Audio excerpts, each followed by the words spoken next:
Termiz shahrida sport ustasi O'zbekiston chempioni Sitora Salomova xotirasiga bag'ishlangan turnir tashkil etildi. Tafsilotlar bilan muxbirimiz.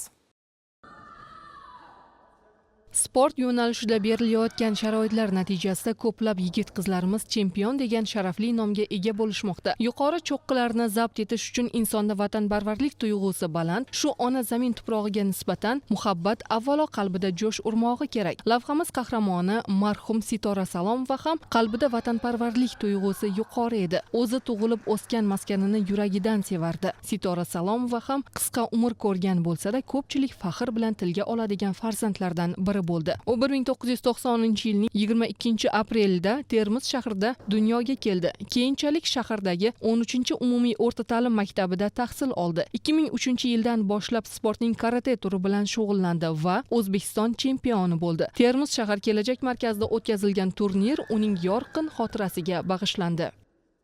U kishi yoshligidan boshlab sportni karate sport turi bilan shug'ullanib, viloyat respublika musobaqalarida faxrli o'rinlarni egallab, respublika chempioni bo'lgan. Mana shu xotirasiga bag'ishlab bugun karate sport turi bo'yicha viloyat turniri o'tkazyapmiz.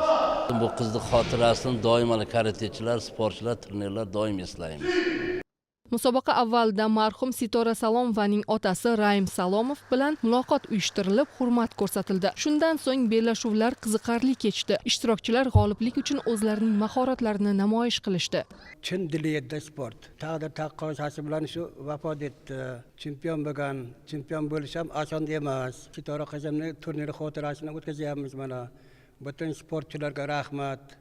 Aslida bu dunyo mazmuni inson qancha yashagani bilan emas, qanday yashagani bilan o'lchanadi. Qahramonimiz Sitora Salomova ham shu qisqa umri mobaynida ko'pgina yutuqlarga erishdi. O'zi tengi yoshlarga erishgan yutuqlari bilan o'rnak bo'la oldi. Kimlardir qilgan xizmati bilan xayollarda yashasa, kimlardir esa qalblarida yashaydi. Sitora Salomova ham uni bilgan va tanigan insonlar qalbida mangu yashayotgan bo'lsa ajab emas.